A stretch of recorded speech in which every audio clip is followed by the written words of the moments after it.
So the Black Ops ports finally dropped yesterday after 13 years of waiting, and I bought them the second that they went live. But these ports are worse than anyone is actually telling you. You see, there is a problem. What I found isn't what I expected to find. So in this video, I'm going to be walking you through everything I discovered, including the stuff that we knew about, and also the stuff that nobody warned us about either. And each one of these is worse than the last, so stick around because by the end of the video, you'll know exactly what you're actually buying and exactly what needs to happen next. So yesterday, the ports did go through a shadow drop. There was no warning, no trailer, it just went live on the PlayStation Store. I already had the PS discount, so it was $20 for the base game instead of the $40, and I picked up the season pass with it too. And a quick note before we go any further in this video, that discount runs out on August the 6th, so if you're thinking about buying these ports, I would do it as soon as possible. Now, that advice still stands regardless of everything I'm about to say. So for about the first hour, this was everything I had dreamed it would be, and then the cracks started to show. And once they started, they didn't stop. So firstly, the missing features. We had no rank play, which we expected not to have. We had no league play, which we also expected not to have, but we had no leaderboards either. So for all of you that are grinding, there was literally no way to compare or no way to compete, which is kind of unfortunate. And on top of that, there is no online play account, so you can't even see how many people are playing this game. Now hold on to that thought because it comes even more relevant later. Now on top of that, there is also no theater mode, so the montage era is dead. Now fair enough, okay, the reason they removed it is because of hackers, so I kind of agree with this one. But another one is that they removed the wager matches from Black Ops 1. And honestly, that's another quite weird one because all of those game modes were so fun and the actual betting made it even more enjoyable to play because there was actually something on the line. So basically, this port has fewer features than we have on the PS3 version that we already owned. Now, we kind of knew this from the trophy leaks already, and a lot of us made peace with the fact that we were just going to get these games without some of these features. But the one thing that we were told is that we're going to get new servers, and remember that.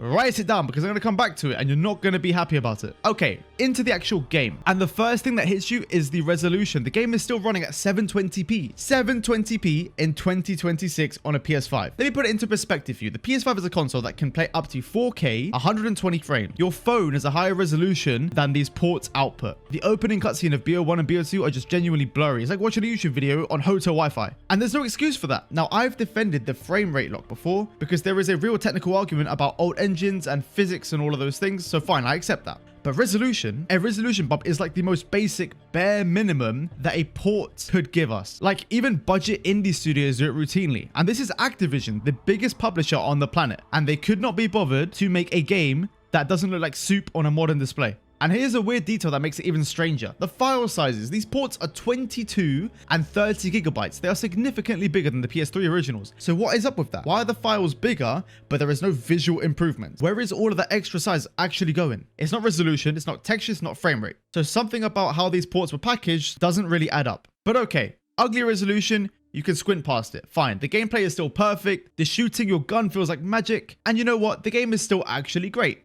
And then the game crashed. I'm talking like full crash, straight to the PS5 home screen, mid-session with no error at all. And then it happened again. So I started looking online and I saw that I am not alone. Players everywhere are reporting the same thing. And here's the question I can't get out of my head. And I want you to actually sit with it for a second. I played these games for years on a PS3, on hardware from 2006, with half a gigabyte of memory. Half a gigabyte. And I do not remember this game crashing once. Maybe once in a blue moon, okay, fine, but not like this. So explain to me the exact same game with no changes, no upgrades, crashes more on a machine that is 30 times more powerful than the one it was built for. The answer is that it's not the game. It cannot be the game. The game is 13 years old and was famously stable. It is the port. It's the wrapper they've built around the game to make it run on the PS5, which means that these crashes aren't unavoidable. Now, somebody who built this port, which we all know who it is, I'll talk about in a second, watched it crash and shipped it anyway at full price. Which brings us to the question, who actually built this thing? So the port was handled by a studio called Iron Galaxy. And when Treyarch's announcement credited them back in June, most of us, me included, didn't think twice. They are literally a porting house. They do it for a living. But after the crashes, I went and looked at their actual track record, and what I found made my stomach drop. Iron Galaxy are the studio behind the PC port of the Batman Arkham Knight in 2015. And if you were around for that, you already know where this is going. And if you weren't, let me tell you about it. This is one of the most infamous launches in gaming history. The Arkham Knight PC port was so broken, so unplayable, with frame drops and stuttering and all of that stuff, even on high-end hardware, that Warner Brothers did something unheard of in the industry, which is they pulled the game from the sale. Like completely, they removed it from Steam for months. And it is still referenced today as one of the worst PC ports ever shipped.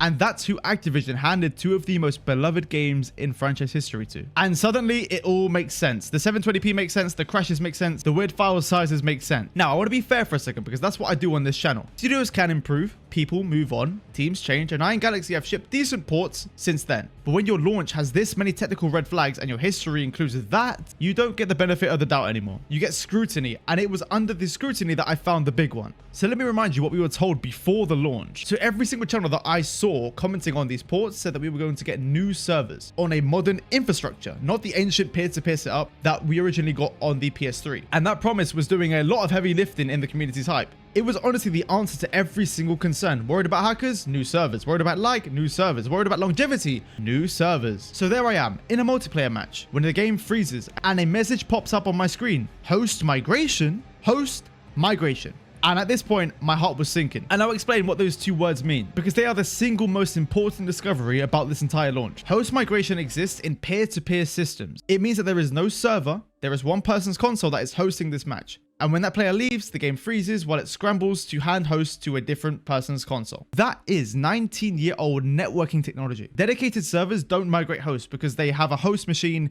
in the data center that never leaves the game. So let me spell out exactly what seeing that message means. So that exact architecture is what made the PS3 version laggy. It also gave people host advantage and infamously exploitable. And suddenly the lag I've been feeling all day makes complete sense. I am basically playing on someone else's home internet connection in 2026, having paid for what was sold to us as a modern infrastructure. And think about what peer-to-peer means going forward, because it's not just about lag today. Peer-to-peer is why the original version became a hacker's playground. The host having elevated control over a match is the door for all mods and hacks. And you know what? I'm actually kind of upset about this one. But look, it might take weeks, it might take months, but in this architecture, if it stays how it is, the hackers are going to come back to these games. And this time we paid $40 for the privilege. All day I've been running around and fights have felt a little bit off. I've been dying around corners, hit markers not even registering, and that familiar rubber banding feel. I put it down to launch day congestion at first, and now I know that I have an explanation for all of those weird occurrences. And this is where my patience genuinely starts to run out, because the features, okay, fine, cut them. The resolution is lazy but survivable. The crashes, patchable. But the servers were like the promise. The servers were the reason this whole community talked itself into forgiving everyone and giving it another go. And if these are still peer-to-peer after many patches, then the single biggest selling point of these ports have just gone out the window. And nobody, not even Activision, not Treyarch, not Iron Galaxy, has stood up and explained the gaps that were promised to us. Oh, and it gets to us because there's one more thing stacking up on all of this. The PS4 and PS5 versions run on completely different servers, as in there is no crossplay between them. Your mate on a PS4 cannot play with you on a PS5. So a 13-year-old game's limited player base already gets cut in half once again. And this is already changing how people play in the real world. Like, content creators are literally telling the PS5 community to install the PS4 version on the PS5, just so everyone can be in the same lobbies. So what you can do is, if you have a PS4 or a PS5 and your friend has the other console, you can both play on the PS4 servers, but the person on the PS4 cannot play on the PS5 servers. Now, to be completely fair, there is cross progression between the two versions, meaning your unlocks do carry over between them, but cross progression without crossplay is like giving two people the same phone, making sure they can never call each other. Now, stacked on top of that, peer-to-peer connection, and you just start to wonder whether anyone involved in this port thought about what's actually happening. Right, so let's stack the full picture, because seeing it all in one place is genuinely something. So full price is $40 per game and $70 if you want the DLC for that game as well. There are fewer features than the 13-year-old originals. There is no ranks, no leaderboards, no theater mode, no wager matches, no player count. We have a resolution of 720p, which is 2 console generations behind. The game crashes unlike the originals. We have a split player base with no crossplay, a porting studio with the most infamous port disaster in modern gaming history on the CV. And under all of that, we have strong evidence that the new servers that we were promised are at least in part the same peer-to-peer architecture that ruined the original games. Now, honestly, that is just like the minimum, the bare minimum that they could have done with these ports. Now, here's the part that is genuinely frustrating. And it's the reason this video isn't just 15 minutes of me telling you to refund it. The game underneath all of this is still perfect. So I need you to understand that both things are still true at once. The port is a mess, yes, but the game is a masterpiece. So when the connection holds and it isn't crashing,